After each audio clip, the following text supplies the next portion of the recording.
Maximum News, welcome back. I'm Max Derrat, and that is Sybsidian. I apologize in advance if you can hear noise in the background. I'm going to do my best to mute when I'm not talking. I'm at my girlfriend's place, so she lives next to a highway, and yeah, that's why. But anyways, with that out of the way, let's talk about some games. A lot of really, really interesting and actually good information has come out this past week that we're going to talk about. We'd be remiss, Syb, if we didn't put this at the forefront of the list. There was a state of play a couple days ago. Hogwarts Legacy. We knew this game was coming out for a while. We didn't really know anything in terms of gameplay. There was a little bit of leaked footage from way back in the day, but even then we couldn't really glean that much from it. We didn't know when it was coming out. But a couple days ago, we got our very first in-depth look at the gameplay. And let me tell you, it looks exactly like everybody dreamed this game would be. And I'm not talking about the pessimists. I'm talking about the people that wanted this game to be good, like myself. And it literally looks to be like an open world Hogwarts experience, kind of like Bully, the old Rockstar game Bully, but with magic. And best of all, Syb, I said on this podcast that this game will get an immediate buy from me if I can hop on a broom and fly around the world. Well, it looks like you can do that. And not only that, you can do it on a hippogriff. Are you kidding me? Are you kidding me? And the wand play, the combat looks amazing. The environments look great. The creature design looks like Elden Ring levels, types of detailed and unique. And look, I not even the most hardcore Potter fan. I'm a Harry Potter fan. I read all the books, I watched all the movies, but I wouldn't say I'm die hard like so many of from my generation are, where that's the only book they ever read. But man, this game amps my hype level up probably to the level of people that are diehard fans. I cannot wait for this game. It's coming out at the very end of the year. Syb, you saw this. Are you a fan of Harry Potter? Are you not? Regardless, yeah. So I've never read the books front to cover. Front to cover. That would be a very short read. That'd be very easy. Cover to back. I've never read them all the way through. I've read parts of them, and then I've of course seen all of the movies. I think the movies are pretty darn decent. I think the movies are great. And the main reason why I haven't read the books is because I didn't want to get too attached to them. That's the main, because I like the world so much that I'm it's one of those things that I know that if I dived into fully, I would obsess over. And unfortunately, I'm probably going to end up obsessing over this game because, oh my God, this thing looks good. Right. Yes. So most people were thinking that we would get some kind of Walt Disney version of Infinity Hogwarts, and it would be very cartoony and stuff. This doesn't look cartoony. It does look, it looks very kid friendly, which is a little weird because I don't know why they're doing that, because the vast majority of people who grew up on Harry Potter are now adults. And if they had put in some just some steamy main characters, they'd probably be getting even more of a standing ovation than they currently are. Not to say that I think it should become a romance novel. What do they call those? A grocery store romance novels, right? Or gas station romance novels. I don't think that they should necessarily go for that, but I feel that they do have some room to grow up with their audience a little bit, because their audience has grown up. And not that I would say that for every IP. I wouldn't, actually. And one of the reasons why I say it for the Harry Potter one is because people literally grew up with the series. They literally grew up with the series. And now those people, the biggest fans for Harry Potter, are now adults. They're in, I think it's 18 to 25 right now. Is the biggest fans of Harry Potter are in that age group right now. And I think they should have grown up with it a little bit more, because it's something that it's an IP that's unique in the sense that it grew up with its audience, and not all IPs do. You don't need to do that with Mario.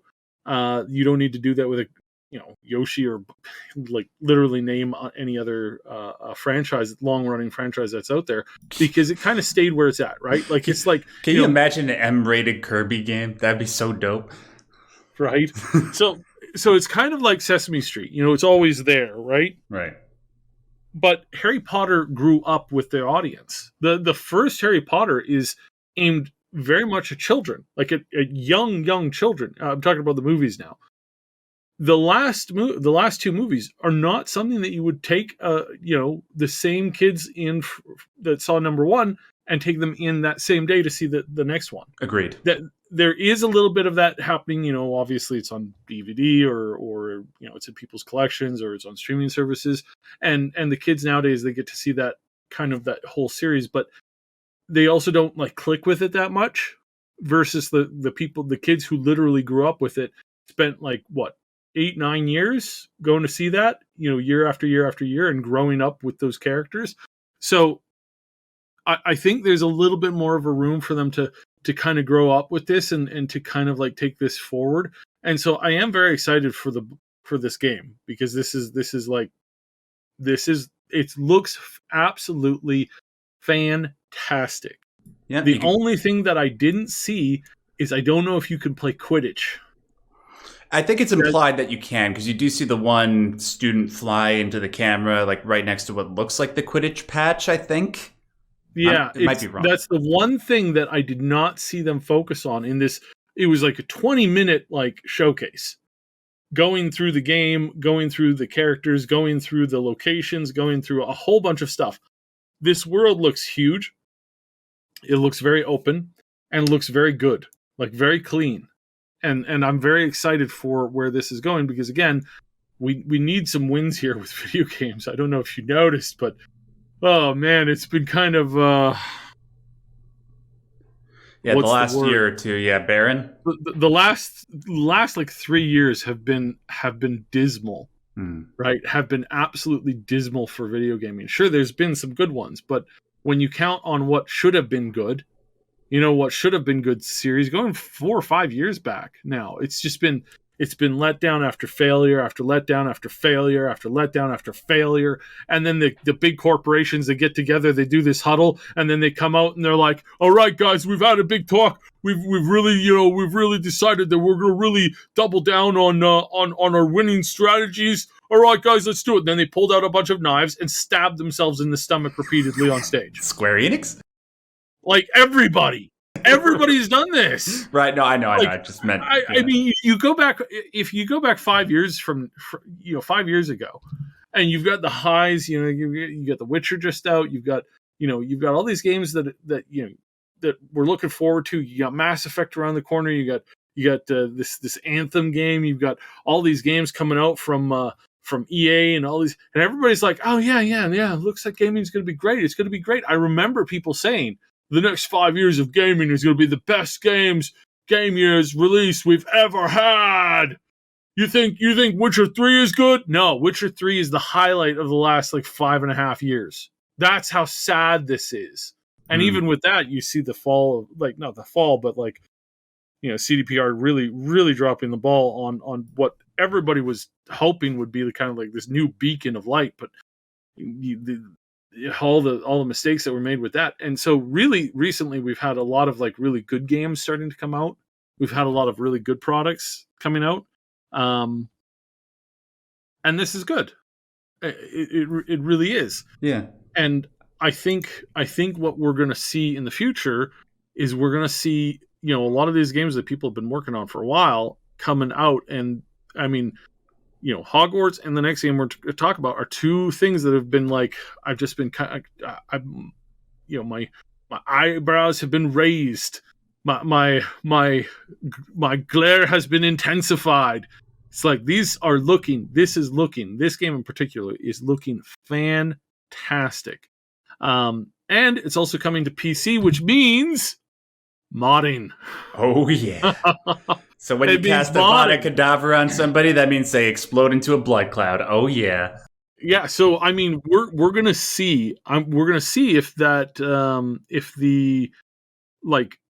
I think we're gonna see in mods what the community is like when it comes to what this game is. Is this going to be another? Is this going to be another game where it comes out and it's basically the next like a Skyrim in the sense of the mods that you get for it? Is it going to be filled with a bunch of crazy things that you can't always talk about? Is it going to be more wholesome? Is it going to be more built around the sports? Is there going to be some people who mod in an official not an official, sorry, an unofficial but highly popular Quidditch system?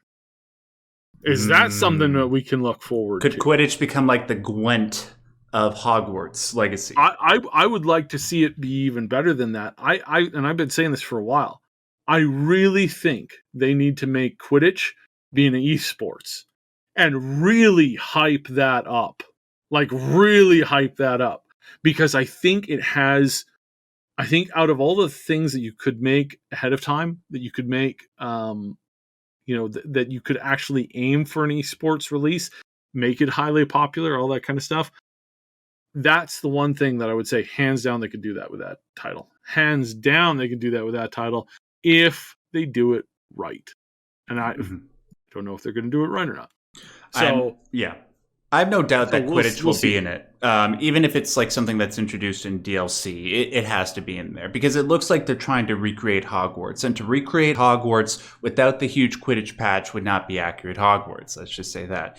So this game, I didn't have it on my radar. I only had 2 games that I was really looking forward to this year. I didn't have it on my radar because I didn't know it was coming out, but it is apparently coming out on holiday. This has immediately become a must play for me just based on everything that we saw in this trailer. You can go wherever you want, virtually, like it seems like you can go to almost any place that the books mention. Like it looks like you can go to Gringotts, it looks like you can go to Hogsmeade, the Hogwarts, the surrounding worlds, and even places that we've never been to before. And that plus the in-depth RPG system, it looks like they actually went all out for once. It's not like they're holding anything back. And thank God, hopefully this will be the Harry Potter game that everybody's been waiting for. The trailer certainly makes it seem like it's going to be that way.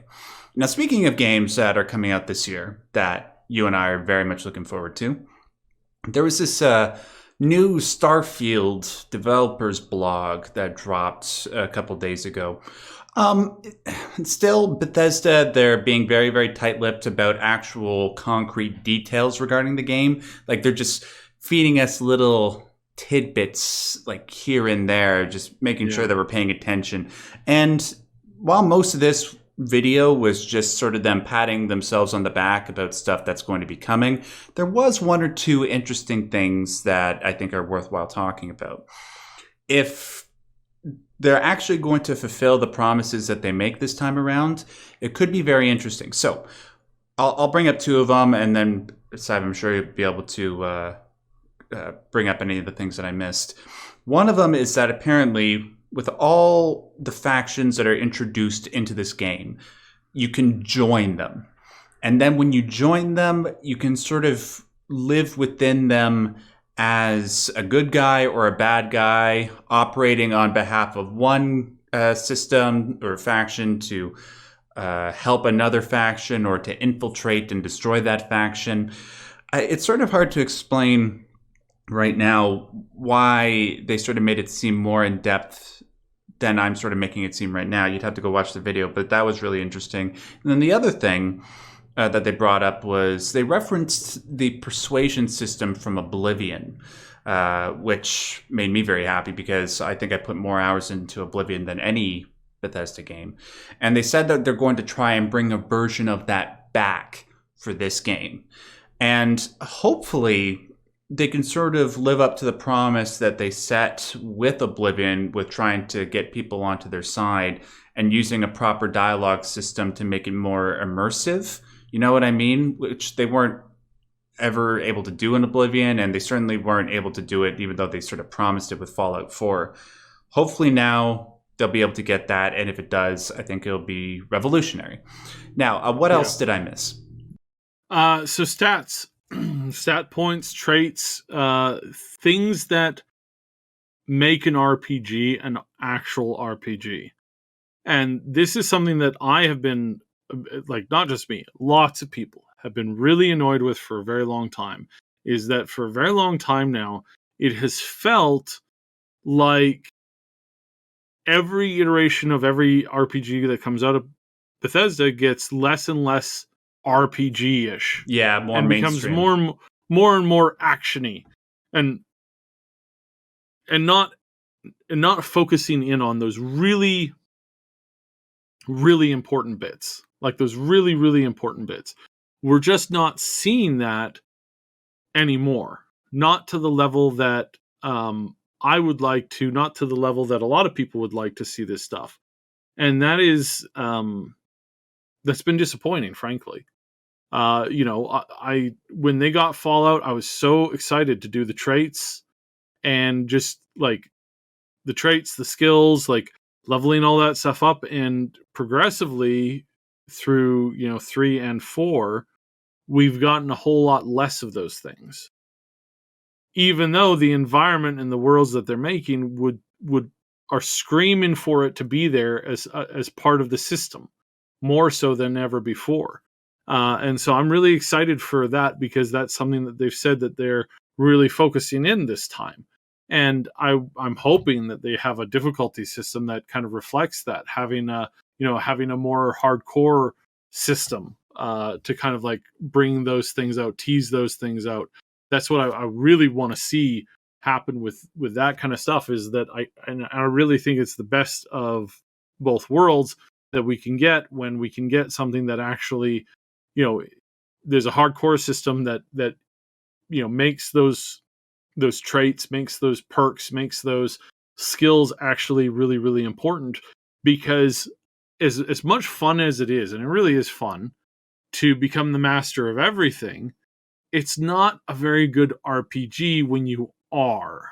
And to each his own, right? Like there are some people who would say, "No, I want to become the master knight, the master mage, the master thief, the king of all of the countries and all of the cities and all of the towns, and then also, I want to have all of the romance options." And to me, and to other like RPG purists in a way, Yeah. that's not really a good thing. And I think it's better to design a game, especially like Skyrim and Bethesda games, where you make it so that you can have that more defined path. It creates more replayability, and then because there's mods, those mods will allow you to add in everything. Most of the mods that I download end up restricting my character in some way, because Skyrim's just too free. You can run around a town and you can become a high-ranking blacksmith, a high-ranking potions crafter, a high-ranking mage, and a high-ranking sneak Thief, thief with assassin. tons and tons of sneak skills and tons of persuasion skills, all while just doing stuff.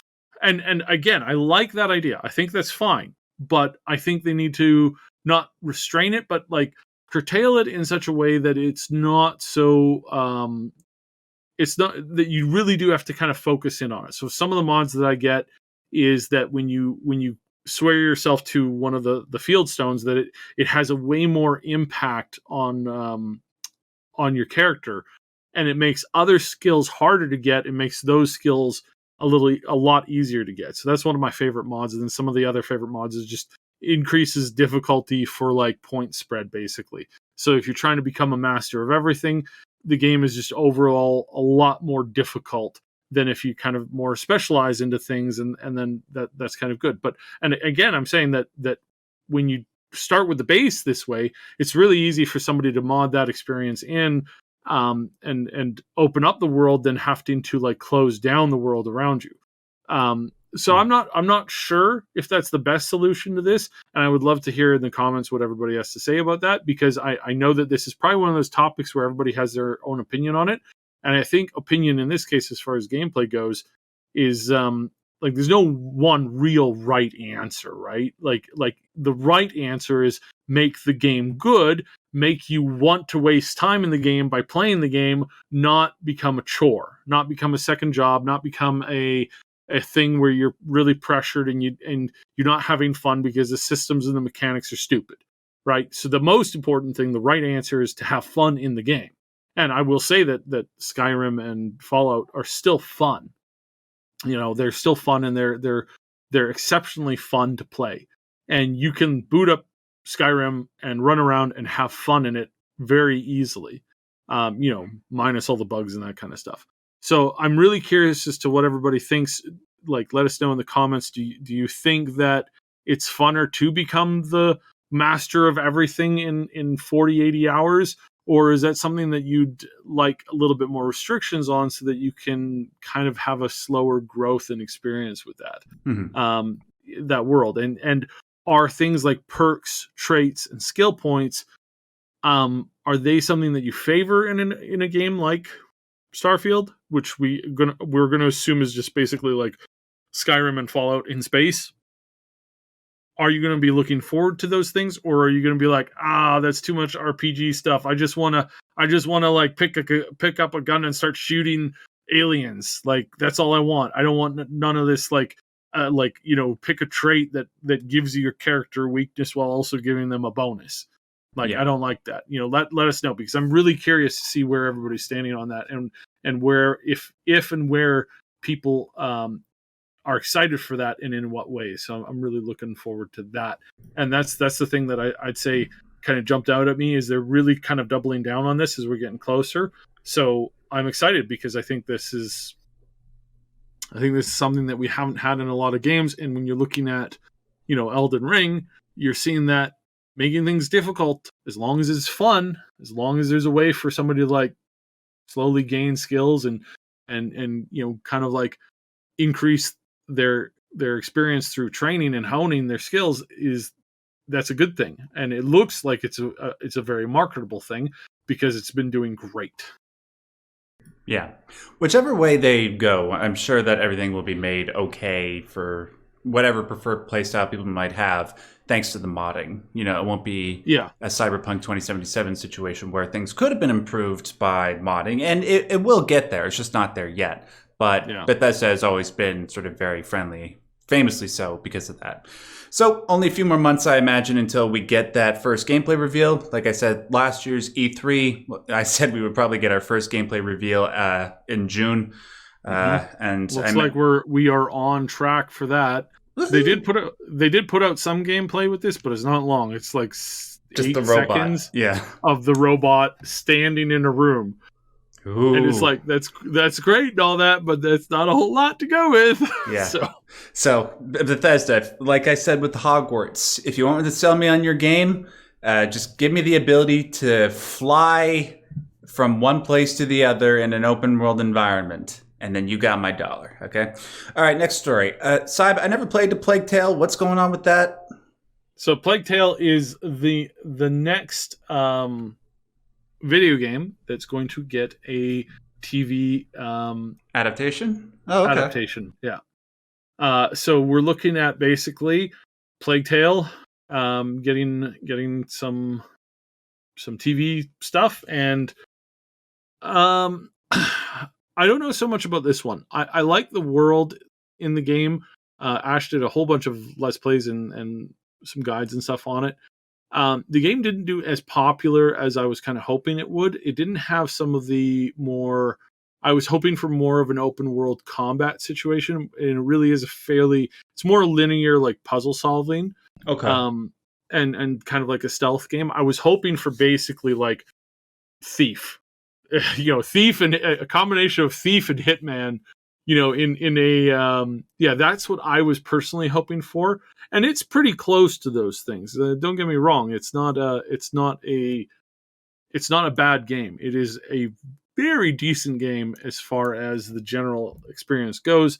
It's pretty good. It's got, a couple of great characters with a really decent story. And I'm looking forward to the next one.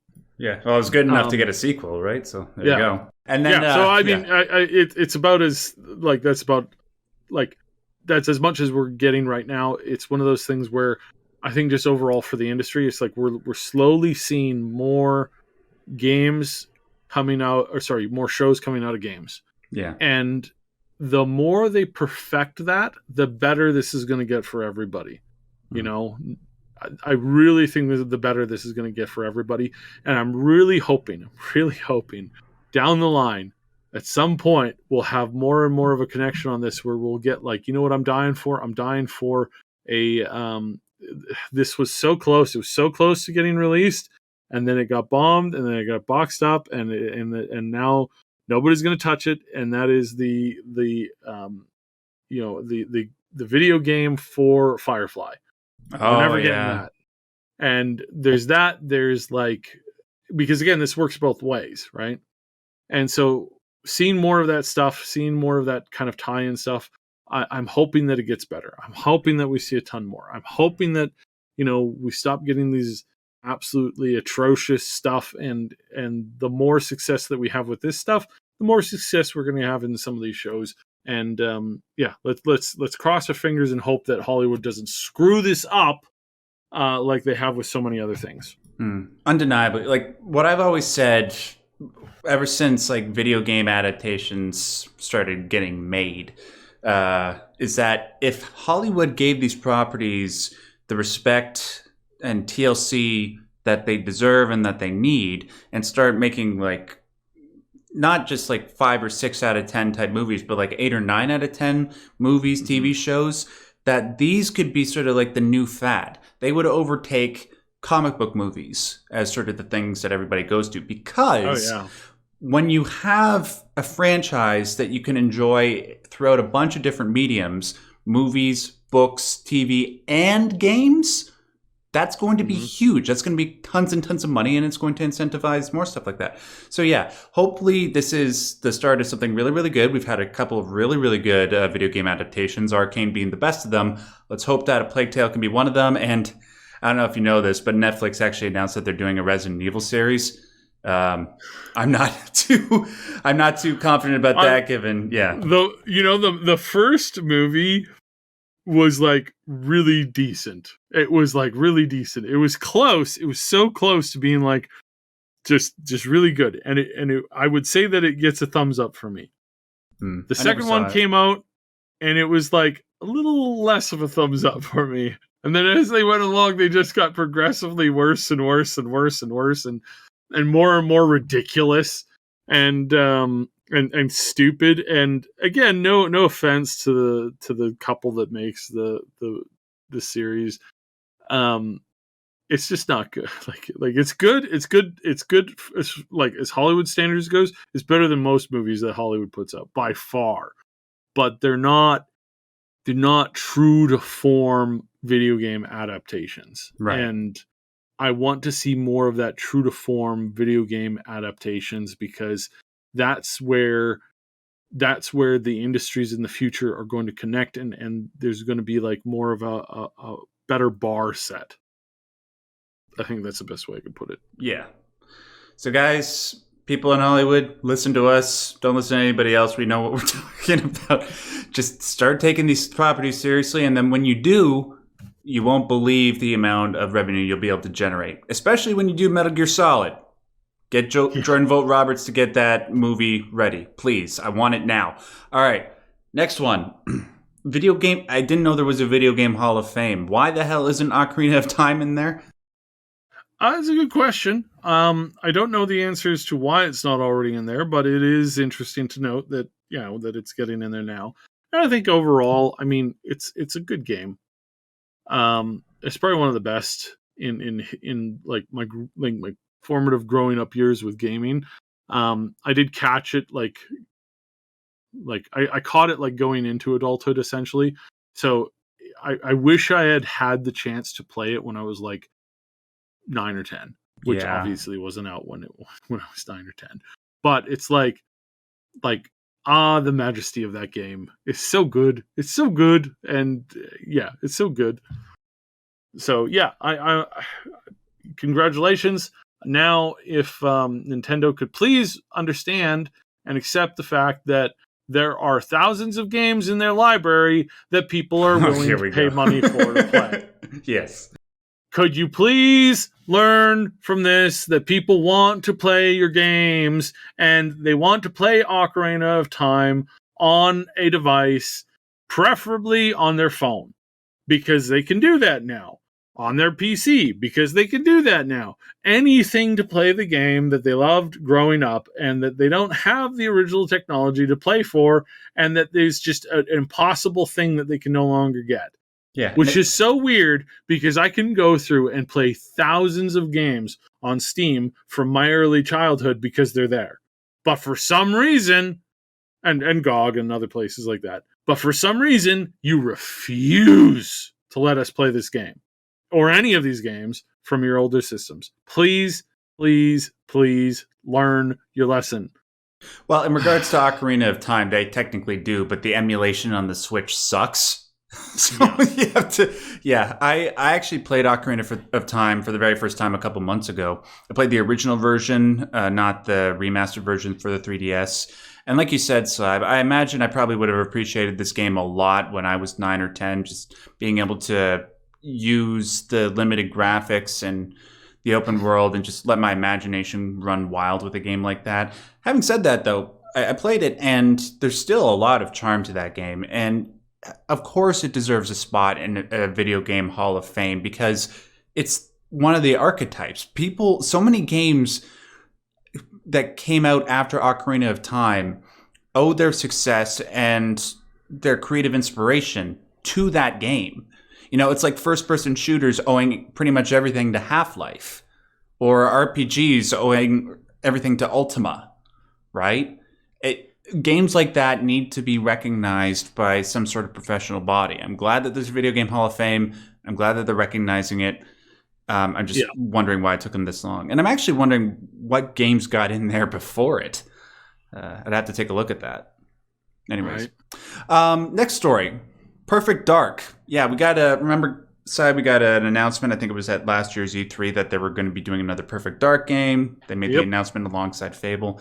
Apparently, yeah. So we did talk about this for those of you who watched our midweek show. We did talk about this on Wednesday. I'm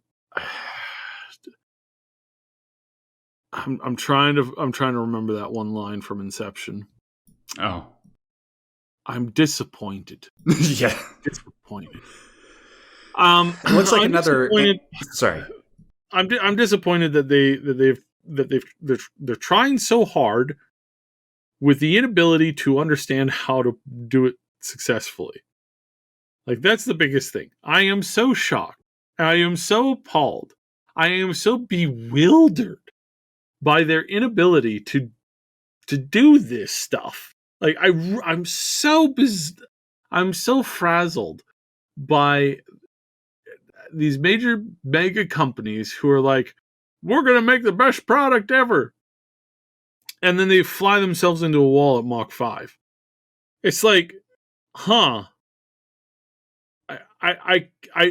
can't say for certain that I could do better, but I'm pretty sure most people could do better. I mean, just generally speaking, if I got a group of 5-year-olds together, and I walked, not 5-year-olds, 5th graders. There we go. That's much better. If I got a group of 5th graders together and walked them through what it takes to make a game and what it takes to kind of like draw up a plan, like a 5-year plan in game development with like goals and stuff like that, I'm pretty sure I could do a better job with those 5th graders than pretty much every head of every studio has done for their games in the last like 20 years, with the exception of a few.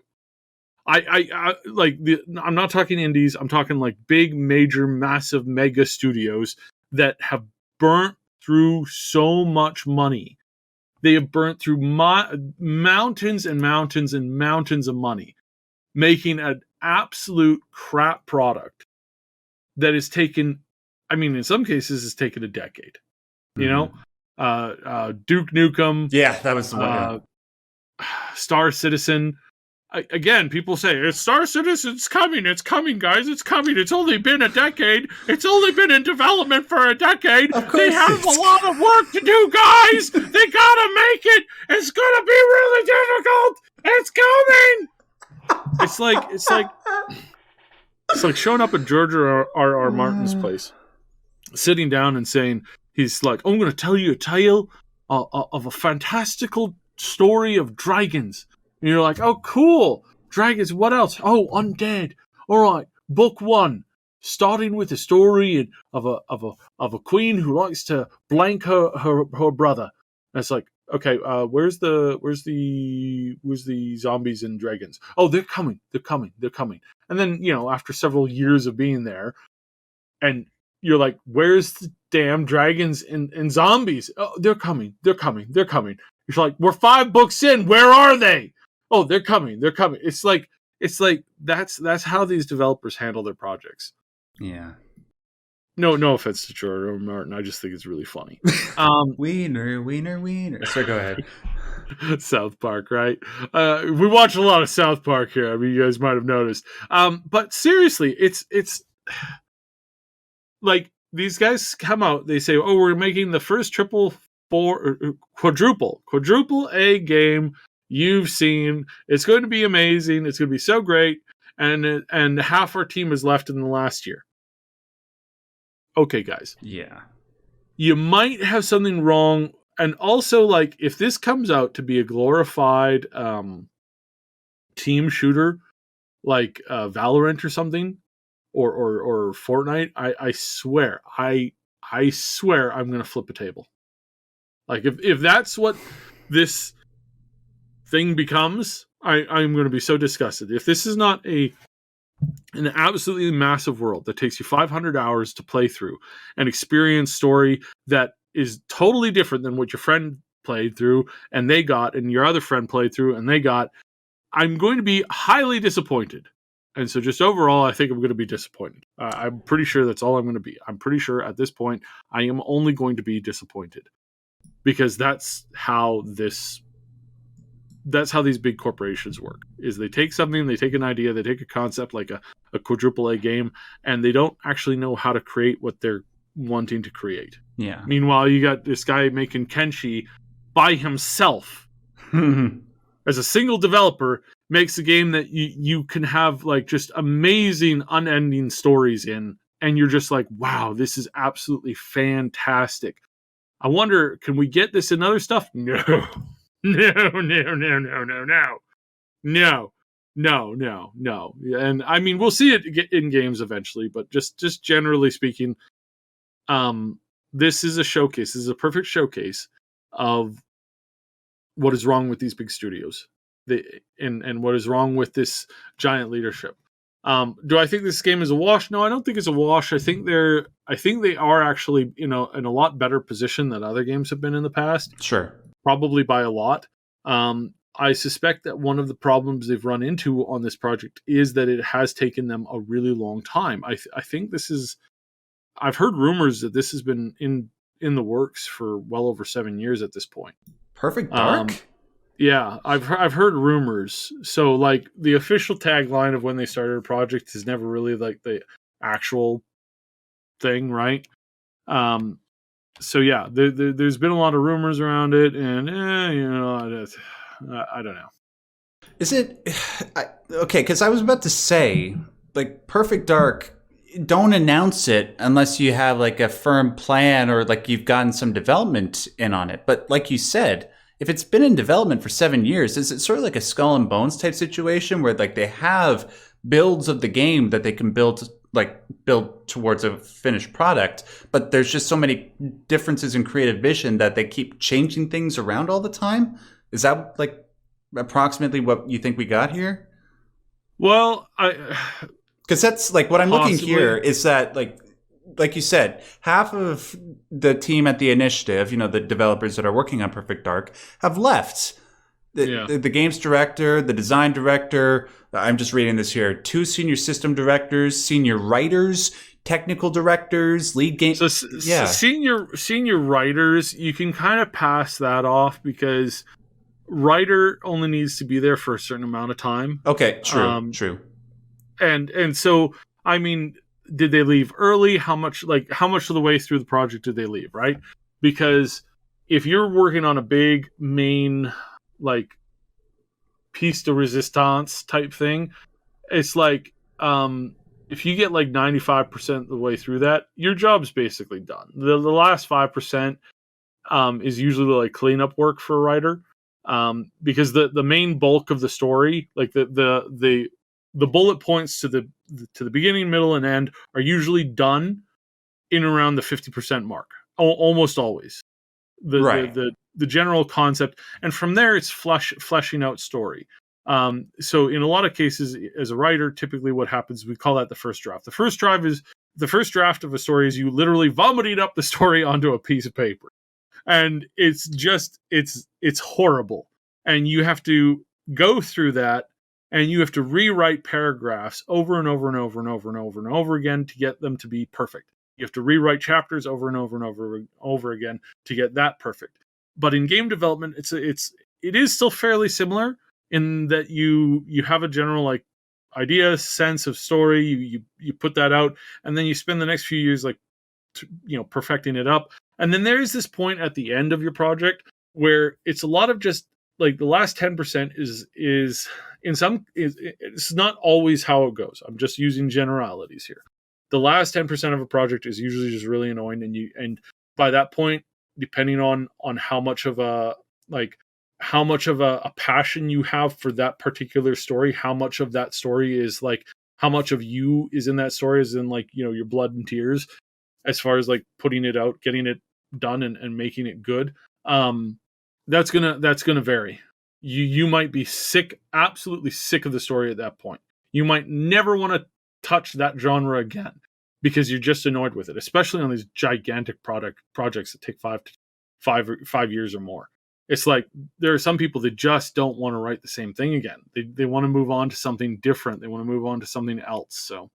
So just another short thing I want to highlight. There is more and more games that are finding ways to help with things like depression, ADHD, balance issues. We've covered that before. There's so many things that games can do for people, and so much more that it's capable of doing for people, that we're really just kind of scratching the surface. Not all games are wastes of time that are unhealthy to play long term. There's a lot of concepts in games that are good, that are very, very healthy, and just makes things better, So I think that's what we're seeing here.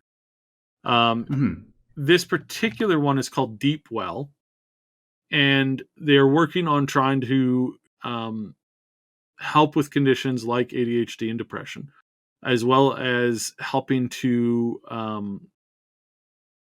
recognize how much more therapy can be done within this kind of stuff. And so this is something that's really interesting to kind of keep an eye on, and I'm hoping that we'll continue to see really good things coming out of this, in the future. Yeah. And I really have to go to the bathroom. Yeah, I do too, man. We could cut it short here. Okay, well, no, it's a lovely idea, and video games are the perfect type of technology for something like that. And it's a shame that we haven't gotten more of that, but it seems like we're moving in that direction, especially with that, and like work from studios like Ninja Theory. So yeah, more of that, please. All right. That's it for today. Wow, we actually got through that really quickly. Ladies and gentlemen, thank you so much for joining us for this episode of Maximum News. Make sure you hit that like button, because when you do that, it tells the YouTube algorithm that not only this video, but all the other videos on this YouTube channel are worth watching. So please do that. It's free and easy to do. Leave a comment. Like I said before, are you like the type of RPG gamer that likes all the stats and all the in-depth stuff? Or are you more like you prefer games like Skyrim and Fallout 4, where it's a little bit more action-oriented? No right answer. We just love to hear from you. Syb, I want to thank you as always for your help doing these shows and for your lovely insight. Can you please tell other people about the other YouTube channel? So find us at the Triple S League, and then the Triple S Podcast. We have a couple big projects coming out that are really amazing. We'll have more voices on that soon, as well as we're going to be covering a lot of the games that are coming out this year and next. Specifically, we're going to be covering Hogwarts. We're going to be covering Starfield. We're going to be covering a lot of Baldur's Gate.